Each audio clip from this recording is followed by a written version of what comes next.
গত মাসে 24-25 তারিখ শেষ হয়েছে আইপিএল 2025-এর মেগা অকশন। এবারের আইপিএলে মোট 21 জনকে দিয়ে দল সাজিয়েছে কেকেআর। 21 জনের মধ্যে 11 জনই কেকেআরের প্রাক্তন প্লেয়ার। তবে 21 জনের মধ্যে কাকে দলের অধিনায়ক করা হবে তা নিয়ে এখনও কোনো ইঙ্গিত মেলেনি। অজিঙ্কা রাহানে, ভেঙ্কটেশ, রিঙ্কু সিং ও কুইন্টন ডিককের নাম কেকেআরের অধিনায়ক হওয়ার দৌড়ে সব থেকে এগিয়ে। এখন দেখার বিষয় এটাই যে কেকেআর কবে আনুষ্ঠানিকভাবে তাদের অধিনায়কের নাম ঘোষণা করে। গতবার কলকাতা নাইট রাইডার্সকে চ্যাম্পিয়ন করা অধিনায়ক শ্রেয়াস আয়ার এবার পাঞ্জাব কিংসে ভিড়েছেন। তাকে 26.75 কোটি টাকা দিয়ে কিনে নিয়েছেন প্রীতি জিন্তারা। আশা করা হচ্ছে শ্রেয়াস আয়ার এবার পাঞ্জাব কিংসের অধিনায়কও হবেন। এবারের আইপিএলে পাঞ্জাব কিংস ও কেকেআরের খেলাগুলি আরও রোমাঞ্চকর হবে বলে আশা করছে ক্রিকেট বিশেষজ্ঞ।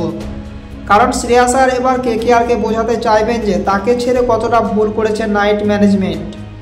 আর এরই মধ্যে এখন প্রশ্ন উঠছে যে এবার কলকাতা নাইট রাইডার্সের হয়ে ওপেনিংয়ে নামবেন কারা। গত আইপিএল সিজনে সুনীল নারায়ণ এবং ফিল সল্ট কেকেআরের হয়ে ওপেনিং করেছিলেন। তারা দুজনে বিধ্বংসী ব্যাটিং করে দলকে দারুণ স্টার্ট দিয়েছিলেন। ওয়েস্ট ইন্ডিজের প্লেয়ার সুনীল নারায়ণ গতবার 14 ম্যাচে 34.86 অ্যাভারেজে মোট 488 রান করেছিলেন। তার সর্বোচ্চ স্কোর ছিল 109। 180.74 স্ট্রাইক রেটে ব্যাটিং করেছিলেন সুনীল নারায়ণ। 14 ম্যাচে 1টি সেঞ্চুরি ও 3টি হাফ সেঞ্চুরি করেছিলেন সুনীল নারায়ণ। ওদিকে ফিল সল্টও কম যান না। জাতীয় দলে অংশ নেওয়ার জন্য তিনি প্লে অফের আগেই দেশে ফিরেছিলেন, কিন্তু তার আগে 12 ম্যাচে 39.55 অ্যাভারেজে 435 রান করে গিয়েছিলেন তিনি। তার সর্বোচ্চ স্কোর অপরাজিত 89 রান।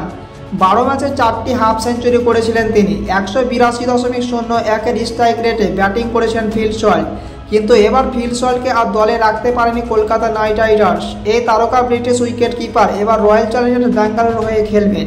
এবারের আইপিএলেও কেকেআরের বিধ্বংসী প্লেয়ারের অভাব নেই, তবে অধিনায়ক এবং ওপেনার কে হবেন তা নিয়ে যত চিন্তা। ইতিমধ্যে তিনটি ওপেনিং বিকল্প সামনে এসেছে, যেগুলো এবারের আইপিএলে দেখা যেতে পারে। 1 নম্বর বিকল্প রহমানুল্লাহ গুরবাজ ও সুনীল নারায়ণ।